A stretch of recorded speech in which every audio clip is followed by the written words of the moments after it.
peringatan darurat Garuda Biru. Apa yang Prof cermati? Karena ini dikawal, dijaga supaya tidak menyimpang. Jadi jangan adu cepat dari masyarakat. Jangan adu cepat karena ini era teknologi. Kami mendesak memang agar KPU ini bisa right on the track menindaklanjuti putusan Mahkamah Konstitusi, dan alhamdulillah ya ternyata KPU menindaklanjuti putusan Mahkamah Konstitusi. Jawa Baratku semakin jaya.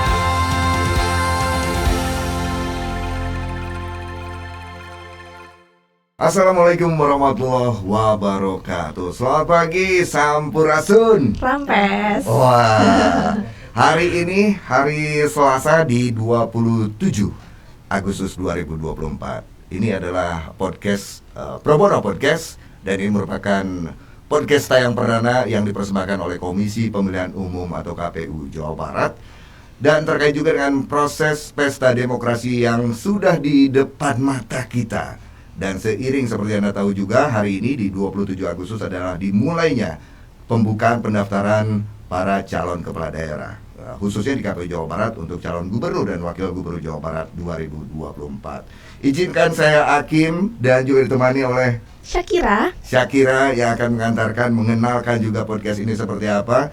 Dan di tayang perdana ini juga bukan kaleng-kaleng, karena kami juga kita hadirkan juga narasumber yang luar biasa di hari ini untuk memotret dinamika yang berkembang, terutama proses tahapan pemilu yang akan berlangsung, yang akan kita jalani. Karena kalau bicara tentang pemilu, bicara juga dengan berkaitan juga dengan pemilih di Jawa Barat ini adalah jumlah pemilihnya adalah terbesar di Indonesia. Hampir berapa? Lebih 36 juta. 35 juta. 900 ribu sekian lah gitu ya. Nanti tepatnya juga bisa kita share lagi. Nah, untuk membahas itu tentu dinamika politik yang berkembang juga harus menjadi perhatian masyarakat juga. Yang lebih penting lagi adalah kita harus menggunakan hak pilih kita untuk proses pilkada ini pada kapan, Fikir? 27 November 2024. Hari Rabu. Hari Rabu. 27 November 2024, gunakan hak pilih Anda, karena itu juga akan menentukan nasib Jawa Barat dan secara umum nasib Indonesia juga gitu ya. Satu suara itu sangat berarti. Betul. Benar gak, Jangan golput ya teman-teman. Nah, ini termasuk kira kali ini ada pemilih pemula ya? Iya. Baru kali ini nyoblos. Betul. Syakira sendiri baru tahun ini menyoblos. Pilpres kemarin sudah mencoblos, dan pilkada ini lebih excited karena sebagai warga Jawa Barat benar-benar bisa memberikan kontribusi aktif untuk Jawa Barat sendiri. Nah, yang jelas ini merupakan pengalaman yang luar biasa juga ya. Betul. Baru pertama kali nyoblos, Betul. dipersembahkan juga oleh dinamika yang berkembang sekarang ini ya, seperti apa nanti kita bisa kupas juga terkait dengan itu. Dan kita langsung saja perkenalkan narasumber nih yang luar biasa, yang Betul. saya sudah tidak sabar untuk mengenalkan beliau ini. Begitu ya. Yang pasti silakan, Kira. Baik, narasumber yang pertama ada Prof. Renald Kasali, PhD, yang merupakan akademisi dan juga guru besar di Universitas Indonesia. Kemudian ada Teh Neni Nurhayati sebagai Direktur DIP Indonesia. DIP? DIP itu Demokrasi and Electoral Empowerment Partnership ya Teh. Waduh, apa kabar ini? Pak Renal, Prof. Renal, Bu Neni, apa kabar? Baik, Alhamdulillah baik, alhamdulillah. terima kasih. Waduh, ini sebuah kehormatan buat saya pribadi bisa bertemu seorang Renal Kasali, bisa bertemu dengan Kehormatan besar. Bu Neni Nurhayati juga. Prof, ini ke Jawa Barat khususnya kita bertemu di Komisi Pemilihan Umum KPU Jawa Barat ini nih. Ada sesuatu yang juga menarik perhatian Prof barangkali. Ya, tentu hari ini adalah hari yang penting bagi Ya. seluruh bangsa Indonesia.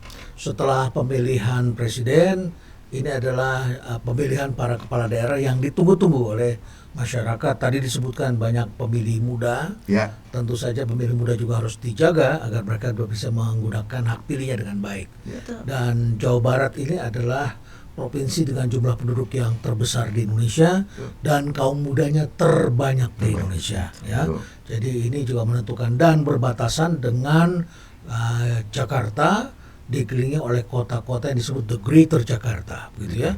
Jadi ini efeknya pasti akan besar sekali.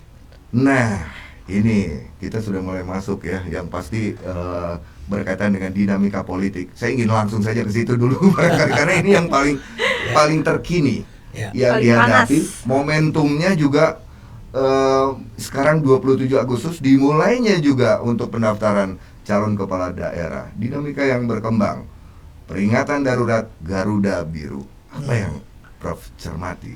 Itu adalah upaya masyarakat untuk menjaga agar pemilu di Indonesia atau pilkada di Indonesia ini legitimate. Ini legit. Ya, legitimate itu dapat diterima oleh seluruh masyarakat dan tidak menyimpang. Ya, karena kalau tidak diterima konflik, kemudian tidak diakui oleh dunia, kemudian kita tidak bisa meneruskan cita-cita yang dilakukan oleh para pendiri bangsa ini. Jadi sangat diperlukan upaya-upaya untuk menjaga legitimate.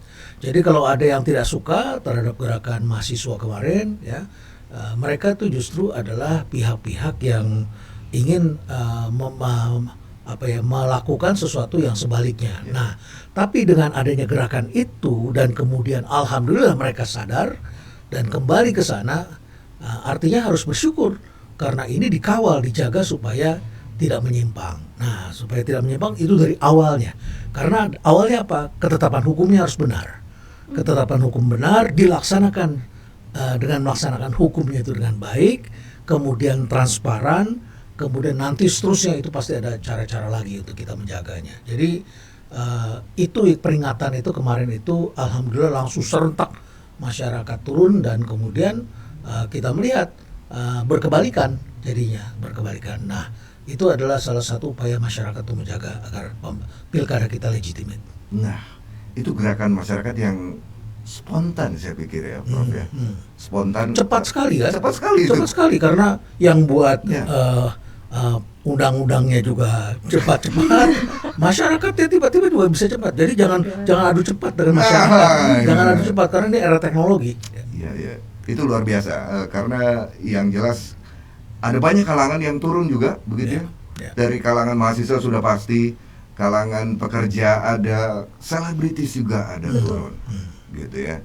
Nah, barangkali kira bisa ada yang mau ditanyakan dulu. Nah, ini untuk teknik ini juga beberapa waktu lalu Syakira melihat ada pemberitaan di media sosial maupun di media berita lainnya terkait desakan teknik ini untuk Iya. lembaga KPU sendiri.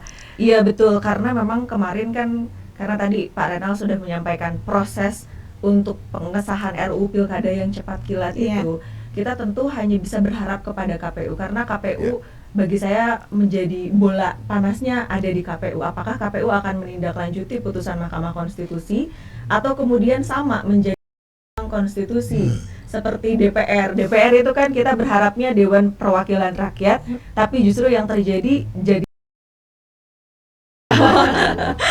Nah, kami mendesak memang agar KPU ini bisa right on the track menindaklanjuti putusan Mahkamah Konstitusi dan alhamdulillah ya ternyata KPU menindaklanjuti putusan Mahkamah Konstitusi yang kemudian juga itu sudah ditindaklanjuti dalam PKPU 10 2024. Menurut saya ini menjadi angin segar ya di tengah hari ini hiruk pikuk.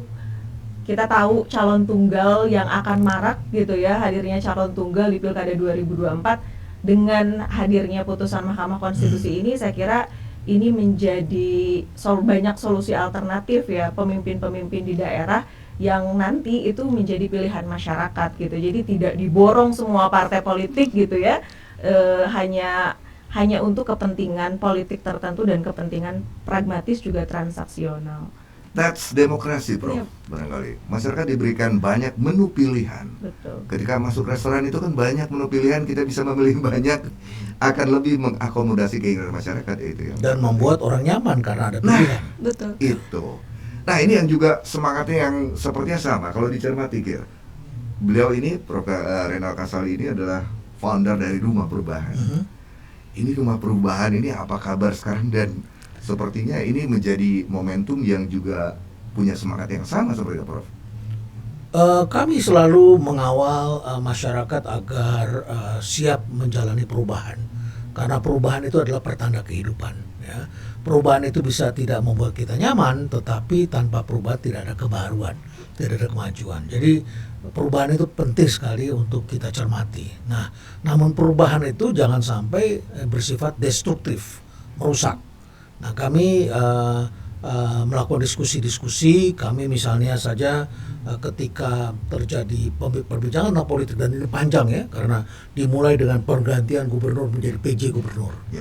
kemudian Dari serentak ya. serentak ya, kemudian calon presiden, penetapan calon presiden, kemudian partai politik berkoalisi, kemudian setelah itu pilpres, Ya. kemudian ada undang-undang pilkada, kemudian keputusan MK, ini kan banyak sekali ya, sampai kemudian pilkada hari ini nanti hasilnya. Nah, di situ kami kemudian mendirikan podcast yang namanya Intrik.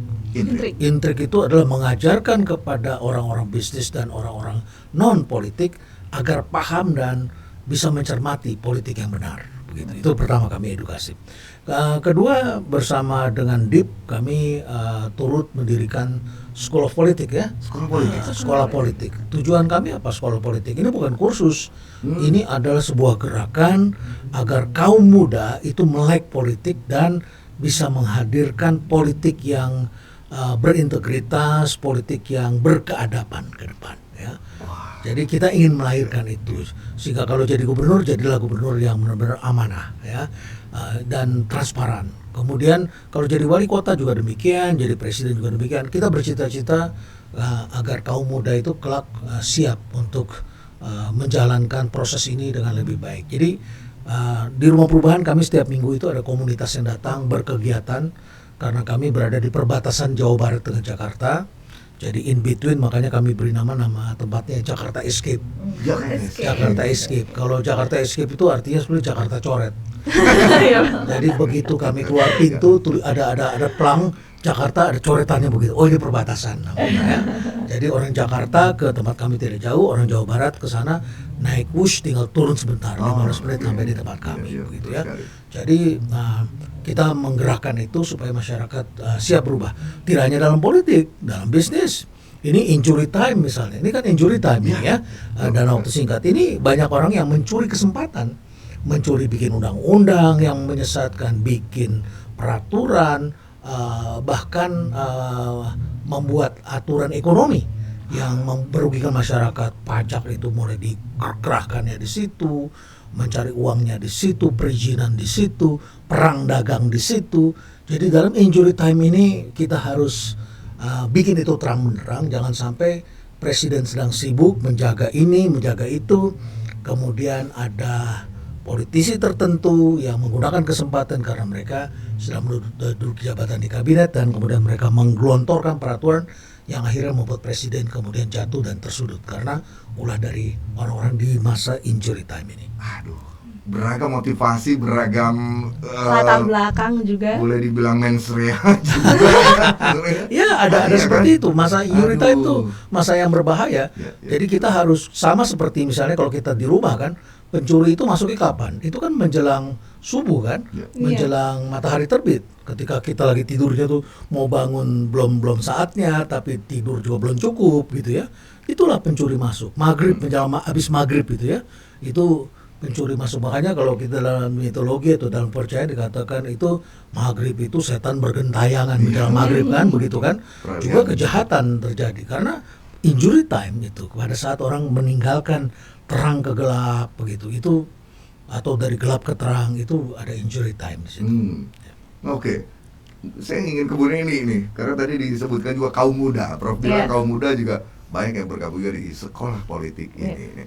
Mungkin begitu bicara tentang kaum muda, meliriknya ke Kira. Saya Ini orang juga muda udah beneran ya. Ke Kira. Saya nggak dilirik. Tapi seperti apa sejauh ini, dan terkait dengan momentum hari ini, apa yang poin penting juga didapat oleh sekolah politik barangkali ini?